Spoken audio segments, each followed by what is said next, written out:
تصريح خطير من زيدان يفاجئ به المنتخب الجزائري بعد فوزه على السعودية، ويعلن عن مفاجأة كبرى للجزائر. شاهدوا ماذا قال.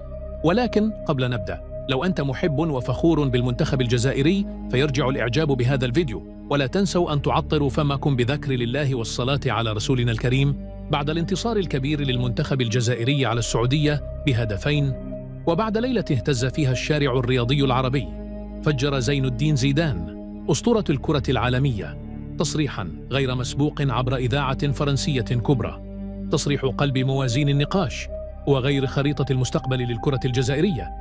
زيدان في المقابلة الإذاعية قال: أنا تابعت المنتخب الجزائري جيداً. فوز الجزائر على السعودية لم يكن مجرد مباراة ودية، بل كان رسالة.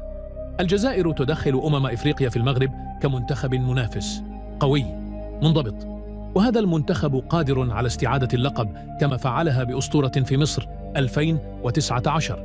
هناك جيل شاب رائع مع خبرة رياض محرز، مزيج مثالي يجعلك تشعر أن هذا الفريق قادر على الذهاب بعيداً.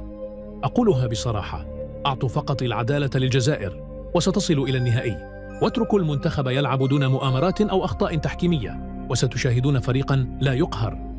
المذيع: زيدان، سمعنا أن هناك قراراً كبيراً يخص عائلتك، هل يمكنك أن تكشفه للمستمعين؟ زيدان: نعم، سأقولها لأول مرة عبر هذا الأثير. ابني إلياس زيدان غير جنسيته الرياضية من الفرنسية إلى الجزائرية. المذيع يصيح: مستحيل، إلياس زيدان سيمثل الجزائر؟ فرد عليه زيدان وقال: نعم، مثل أخيه لوكا الذي أصبح يمثل الجزائر كحارس مرمى. اليوم إلياس أيضا يختار الجزائر، يختار القميص الأخضر، يختار الأرض التي أنجبت أجدادي. هذا قرار من القلب، قرار ليس فيه حسابات مهنية بل انتماء حقيقي. دعوني أكون صريحا، اللاعبون الجزائريون مزدوجو الجنسية لم يعاملوا دائما بالعدل في فرنسا. ما حدث مع كريم بنزيما كان ظلما، وما حدث معي عندما تم منعي بشكل غير مباشر من تدريب المنتخب الفرنسي لم يكن قراراً رياضياً فقط. هناك نظرة مختلفة تجاه اللاعبين من أصول شمال إفريقية، وهذا يعرفه الجميع حتى لو لم يعترفوا به. لذلك حان الوقت أن يعود كل لاعب جزائري لأصله، لبلده، لأرضه.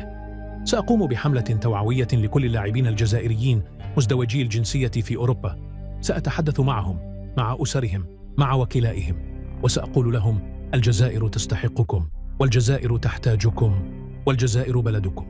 عندما أسمع اسم الجزائر أتذكر كلام جدي عن الجزائر، أتذكر والدتي، أتذكر قصص جدي والبطولات التي فعلها الشعب الجزائري من أجل التحرير، أتذكر التقاليد التي علمها لنا جدي.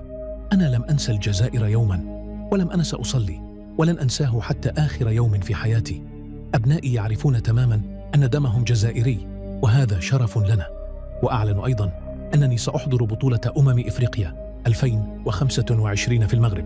سأدعم المنتخب الجزائري، سأكون في المدرجات وسأقف مع اللاعبين، وإذا كان هناك أي ظلم تحكيمي، أي مؤامرة، أي محاولة لتعطيل تتويج الجزائر، فسأكون أول من يتحدث، أول من يدافع، وأول من يقف مع بلدي. وفي الختام يا أصدقاء، ادعوا معي: اللهم وفق المنتخب الجزائري، اللهم احفظ لاعبيه واجعل لهم نصيبا من الفرحة ومن النصر ومن الرفعة. اللهم اجعل كأس إفريقيا من نصيب الجزائر، وأبعد عنهم الظلم والمؤامرات. اللهم احفظ الجزائر وأهلها. إذا أعجبكم هذا الفيديو لا تنسوا الاشتراك، تفعيل الجرس، والضغط على زر الإعجاب، واكتبوا في التعليقات: تحيا الجزائر.